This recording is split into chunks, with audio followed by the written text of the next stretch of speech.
In theory, a turbo is simply a hot air pump that forces more air into the engine. With more air, the engine can generate power more efficiently, improving performance, reducing fuel consumption and cutting emissions.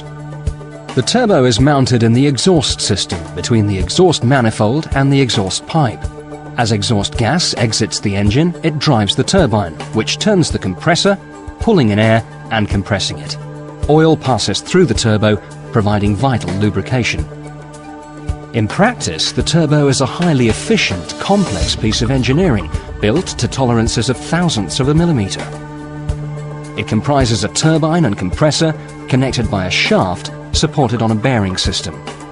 The turbo is driven by the waste energy from the exhaust gas. The exhaust gas enters via the turbine housing, turns the turbine and leaves through the exhaust outlet. Exhaust gas temperatures can reach 950 degrees C, which means that special high-temperature materials are needed for the turbine wheel and housing. The speed and load of the engine determines how fast the turbine wheel spins. With the engine at idle, the turbine spins at minimal speed. As more gas passes through the turbine housing, the turbine rotates faster. At full speed, the turbine wheel can rotate at up to 240,000 RPM. The compressor wheel is connected to the turbine by a forged steel shaft and is powered by the spinning turbine. Air is drawn into the compressor housing by the compressor wheel and is compressed as the blades spin at high velocity.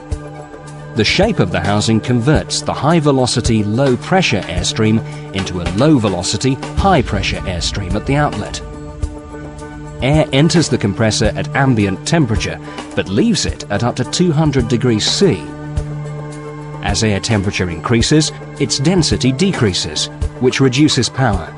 So it's usually passed through a charge air cooler or intercooler, which uses air or water to cool the hot, high-pressure air. The forged shaft linking the turbine and compressor runs in a bearing housing, lubricated by oil from the engine.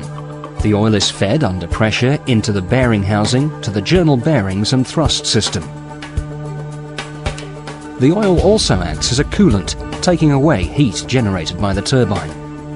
The journal bearings float on a film of oil between bearing and shaft and bearing and housing. The clearances for these oil films are critical. At both ends of the bearing housing are unique oil seals.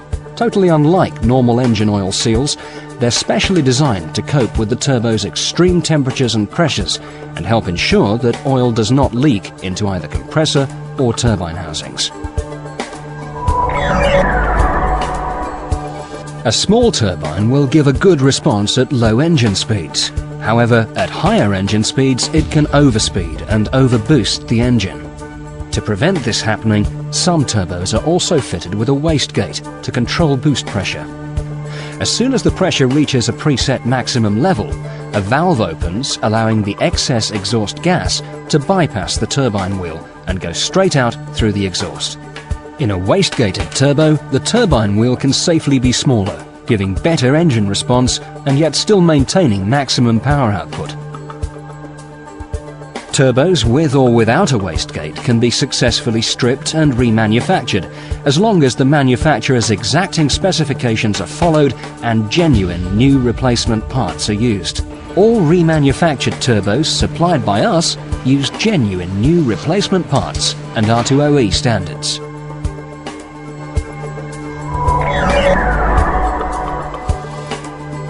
In conventional turbos, the amount of airflow into the engine is determined by the design of the turbine and compressor wheels and their housings. This design is inevitably a compromise between its performance at low and high engine speeds. An even more effective method of adapting turbo characteristics to improve engine performance at all engine speeds is the variable turbine turbo. Depending on the manufacturer, variable turbine turbos use moving vanes or a moving nozzle to alter the turbine stage while the engine is running. This allows more efficient use of exhaust gas energy and airflow to provide the desired boost level across the widest range of engine speeds. This improves response across a wider engine operating range, improves fuel economy, enhances engine braking, and allows vehicle manufacturers to use smaller engine packages to achieve a given power output. Early variable turbine turbos used pressure or vacuum actuators to regulate the position of the vanes or nozzle. Most modern units use electronic control governed by the engine management system, with the turbo having its own ECU. The complexity of variable turbine turbos means they cannot be successfully remanufactured with an absolute guarantee of accuracy or reliability. Consequently, we only supply brand new variable turbine turbos.